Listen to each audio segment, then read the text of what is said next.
Good evening, and welcome to Town of Perdition.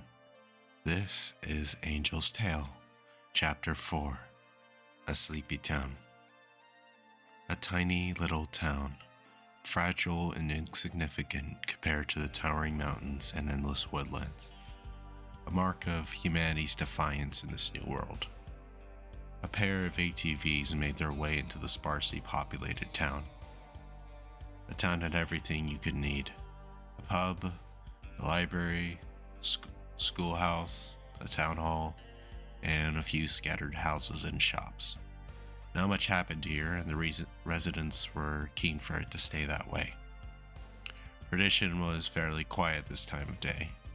Only a few ATVs were parked at the side of the town's pub. Both Nat and Riona pulled into the dirt parking lot. They both shut off their engines. Nat turned to look at Riona. "I'm heading inside. You have anything you need to take care of?" Riona nods. "Not much, just gotta check the board." With that, Nat ventures into the wooden pub, leaving Riona to her own devices.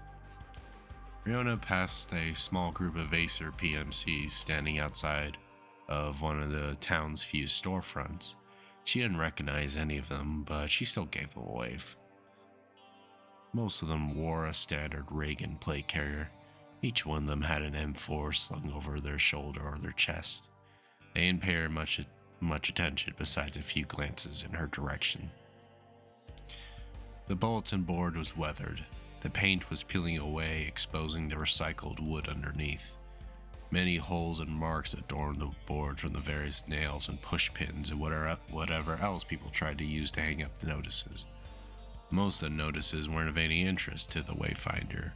Of course, the most prominent ones were the town rules and an old poster from Acer, which urged people to turn in their old money for the ecologically friendly maples. Riona didn't know if being ecologically friendly mattered much to anyone, since the Earth itself seemed to hate humanity. The town rules were pretty straightforward. Nonetheless, she still glanced at them for any added rules. You never know. Number 1, no fighting amongst yourselves. If you got a problem, leave the town before you do so.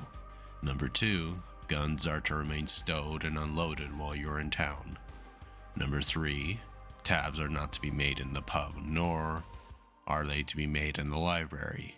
Number 4, radios must be turned off by midnight. Number 5, if you don't work, you don't eat. Number 6, all wayfinders must bathe before interacting with anything in the town. Nope, nothing new. Riona sighed and took out her notebook from one of her cargo pockets. She flipped to an unused page and wrote down a notice of her own. "Stay away from the HZ fence." She pinned it to the board. She used one of the half-rusted nails to pin. She didn't even want to think about the last time she got a tetanus shot. Hopefully her notice might save a few rank 1 wayfinders from going missing. One could certainly hope. Riona made her way to the pub. On the covered porch, she spotted one of the pub's regulars smoking a cigarette.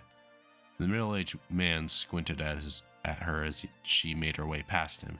She gave him a quick nod and a half smile as she entered the doors of the pub.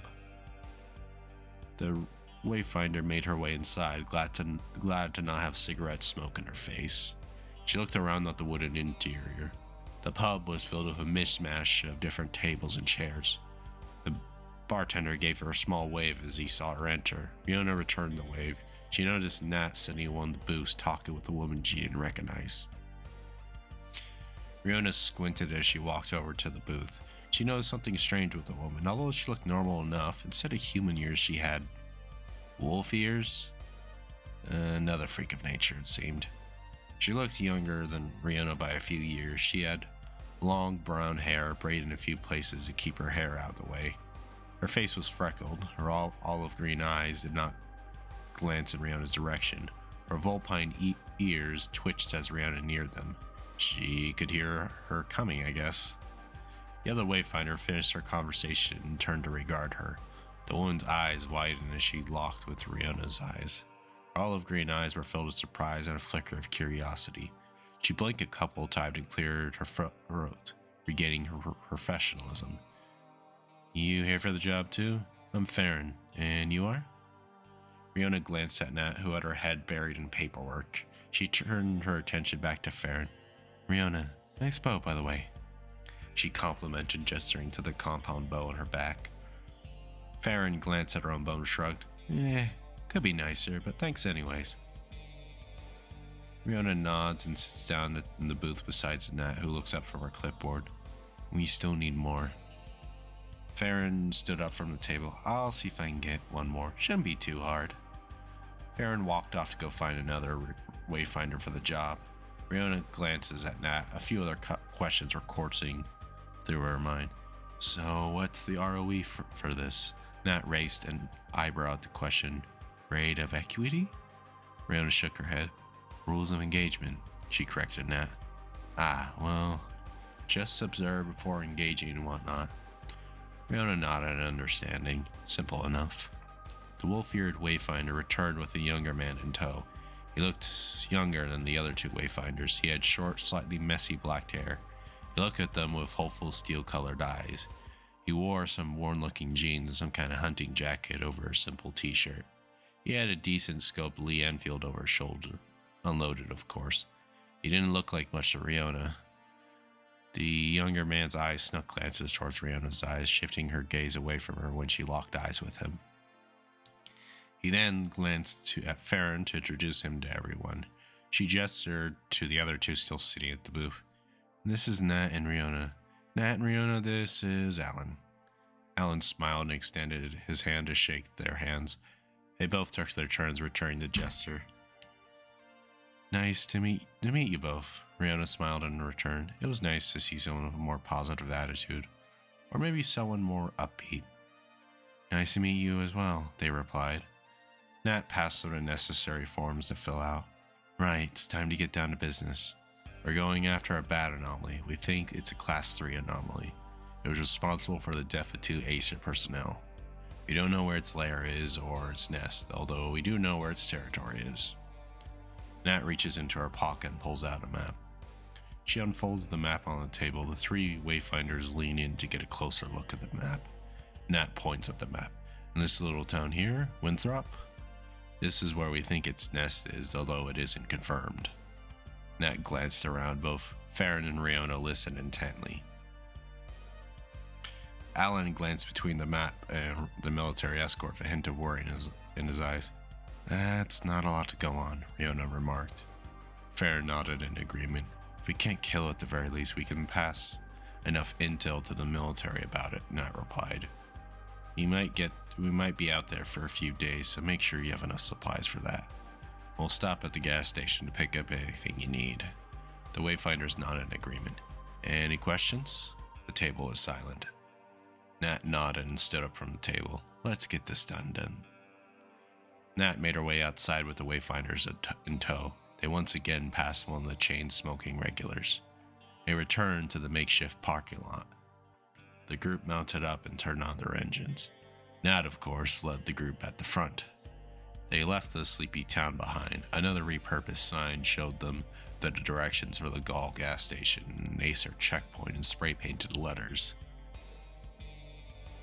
Only a mile away from the small hamlet, they could see a lonely gas station at the side of the road. The windows were blacked out. Each gas pump had a handwritten out-of-order sign attached to the handles. They pulled it into the faded parking spaces. The asphalt was cracked and discolored from the lack of maintenance. They exited their ATVs and powered off their engines. Nat walked casually inside, Riona and the others following behind. Although the exterior looked questionable, the interior was surprisingly well cleaned and maintained. The 4 aisles were well stocked with various snacks, some of them were off-brand. A young, sleep-deprived cashier stood behind the counter. Riona gave a small wave to the young man and went about to walk the aisles.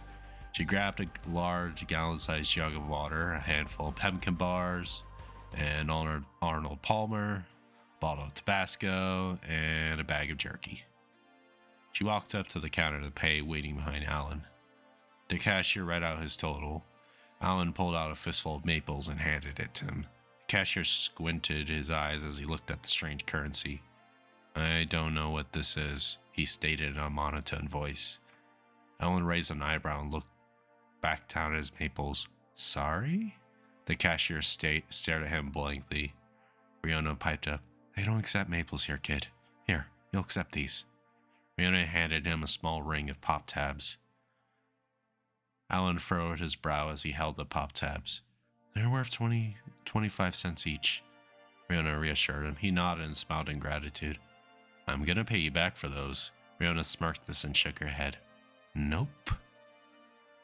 Alan grumbled in response, earning a chuckle from Farron as he finished paying. He asked, Would you like a receipt? Alan shrugged and answered, Sure. The clerk nodded. Instead of the printer spitting out a receipt, the clerk hand-wrote each item and its price and handed it to Alan. The last two in line checked out without much more incident. Riona squinted at Nat, taking in her features. Although she was pretty, something was off with her. She had shoulder-length gray hair, which was odd considering she looked younger than Riona. Her eyes were pink, almost having a slight glow to them. Her eyes were glassy and glazed over. Her skin was paler than it should be. She looked rather sickly and tired, judging from the bags under her eyes. Guess being a military escort really took it out of her. Not like it was her business, though. The group exited the gas station with their bags of groceries.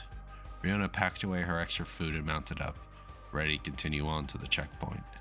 4 ATVs continued on driving on the highway. Trees twisted into stranger shapes as they neared the checkpoint. The checkpoint was a well-fortified wall of sandbags, pesco, barbed wire, machine gun emplacements, and bunkers. A concrete pillbox sat in the road's median, with a raised road barrier on each side. Several Humvees and JLTVs were parked on the side of the road. Each one has a mounted weapon. The checkpoint was well maintained with heavily armed Acer soldiers. Each one forms a closely watched and guarded perimeter. The man standing in front of the doorway of the pillbox spoke into his radio as he saw the approaching ATVs. Nat gave him a small wave as she pulled up to the checkpoint. She started to fish out her paperwork for the guard to look over. He glanced over at everyone in the group, making note of their appearance and basic records such as their names and call signs in case things went south. He also got an approximation for how long their contract was going to take. Of course, he had to still verbally remind them of the basics. Right, you all know the drill by now, I hope. No hunting, foraging, or anything of the sort from the hazard zone. What else? Oh yeah, don't piss off the Fae. They all nodded in agreement. Alan seemed to be taking mental notes of what the man was saying. He nodded approvingly at Nat's paperwork and handed it back to her. Think that about covers everything. Happy hunting. He gave them a quick smile and pressed a button to open the road barrier for the fire team. The hazard zone lay ahead. And that was Chapter 4. I hope you enjoyed that narration. And as usual, more shall be coming soon. Anyways, good night and goodbye for now, listeners. Good night.